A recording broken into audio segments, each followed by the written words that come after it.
ফলে বুঝতে পারছেন যে এই মুহূর্তে পরিস্থিতি রীতিমতন ধুমধুমার হয়ে রয়েছে এসএসসি ভবনের সামনে।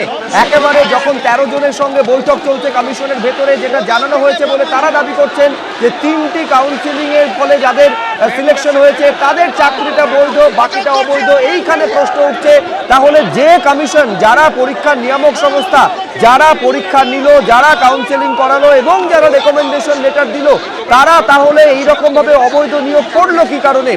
একেবারে নিজেদের মেধার ভিত্তিতে, যোগ্যতার বলে কাউকে কোনো ঘুষ না দিয়ে, সাদা খাতা জমা না দিয়ে যারা চাকরিটা পেয়েছেন, তারা তাদের এই পরিণতির দায় কেন কমিশন নেবে না?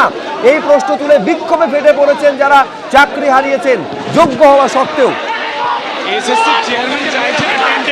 নির্ধারিত সময় ছিল সন্ধ্যে 6টা, 6:30 পেরিয়ে গিয়েছে, এখনো পর্যন্ত কমিশন আপলোড করতে পারলো না যোগ্যদের তালিকা। কৃষ্ণেন্দু, দেখো এখানে যারা চাকরিহারা শিক্ষক আছেন তাদের সঙ্গে সরাসরি কথা বলবো।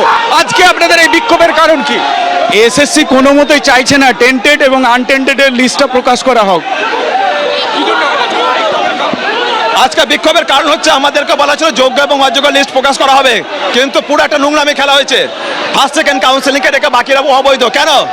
এটা কি আলাদা করে দেওয়া হচ্ছে যাতে এই আন্দোলনটাকে ভেঙে দেওয়ার জন্য আলাদা প্ল্যান চলছে? আপনারা জানতে পারলেন কি করে? ভেতর থেকে বার্তা, আমরা ভেতর থেকে বার্তা রয়েছে, আমাদের টিম গেছে ভেতর থেকে বার্তা, এটা আমরা মানবো না। আমরা কোনো আমরা এই দাবি একদমই মানবো না। তারা বলছে প্রথম কাউন্সিলিং এবং সেকেন্ড কাউন্সিলিং এবং থার্ড কাউন্সিলিং 3টে বৈধ, বাদ বাকি সব বলছে অবৈধ। কি করে হয়? সুপ্রিম হাইকোর্টের রায়ে পরবর্তী কাউন্সিলিংগুলো হয়েছে। আমরা মেরিটের ভিত্তিতে যোগ্য অযোগ্য একদম সার্টিফাইড লিস্ট তারা দিক, যতক্ষণ না দিবে এবং ওএমআর কপি যতক্ষণ না দেবে আমরা এখান থেকে উঠছি না। যেটা স্কুল সার্ভিস কমিশন সূত্রে যেটা জানা যাচ্ছে বা বারবার বলা হচ্ছে যে 1 বছরের পর এটা মেয়াদ শেষ হয়ে গেছে, যেহেতু প্যানেলের মেয়াদ 1 বছর, সুতরাং 1 বছর পর যাদের কাউন্সিলিং হয়েছে সেটা অবৈধ। কিন্তু সেটা লোকসভা ভোট প্লাস হচ্ছে দারভিটের কাণ্ড ইত্যাদি কারণের জন্য কাউন্সিলিংটা পিছিয়ে গেছে।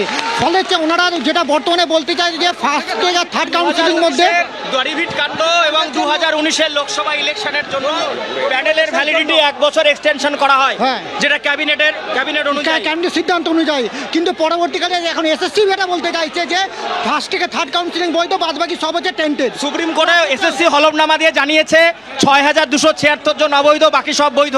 তাহলে আজকে উনি কি করে বলছেন যে ফার্স্ট থেকে থার্ড কাউন্সিলিং পর্যন্ত বৈধ, বাকি সব অবৈধ? এটা আমরা মানছি না। হাইকোর্টের অর্ডার অনুযায়ী প্রত্যেকটা কাউন্সিলিং হাইকোর্টের অর্ডার অনুযায়ী কি দেখাচ্ছেন?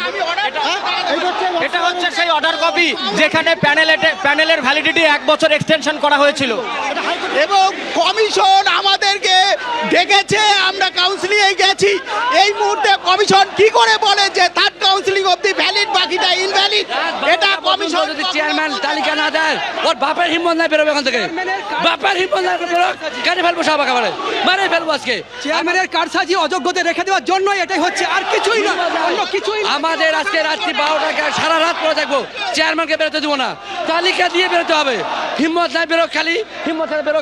কত পুলিশ আছে, প্রতিটা মুহূর্তে মিথ্যা কথা বলছে, প্রতিটা মুহূর্তে মিথ্যা কথা বলছে, আমাদেরকে বিপদের মুখে ফেলে দিচ্ছে এই কমিশন। প্রতিটা প্রথম থেকে মিথ্যা কথা বলে যাচ্ছে এই কমিশন।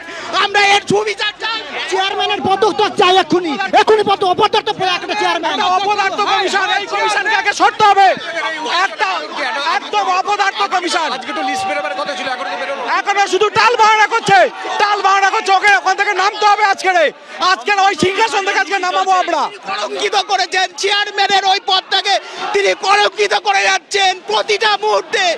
আজকে সাধারণ চাকরি প্রার্থীদের এমন অবস্থা তৈরি করছে। সম্পূর্ণ বিভাজন নীতি চলছে আমাদের নিয়ে। প্রথমত সিডিদের পার্থক্য করা হয়েছে, এরপর টেন্টেড আনটেন্টেড এটার নামে কাউন্সিলিংকে এগিয়ে দেওয়া হচ্ছে যে ফার্স্ট থেকে থার্ড আনটেন্টেড, বাকিরা টেন্টেড। কোন ভিত্তিতে, কিসের ভিত্তিতে টেন্টেড, কিসের ভিত্তিতে টেন্টেড আমরা জানতে চাই। উঠে আসছে যে যেহেতু মেয়াদ 1 বছর, প্যানেলের মেয়াদ শেষ হয়ে গেছে, প্যানেলের মেয়াদ যেহেতু 1 বছর, মেয়াদ উত্তীর্ণ প্যানেল মানি সেটা অবৈধ। কিন্তু তার জন্যও তো সরকারের কোর্টের কাছে তার আবেদন নেওয়া ছিল, তার জন্য জানানো ছিল যে কি জন্য দেরি হচ্ছে, কি জন্য কাউন্সিলিংয়ে দেরি হচ্ছে, কি জন্য দেরি হচ্ছে কাউন্সিলিংয়ে।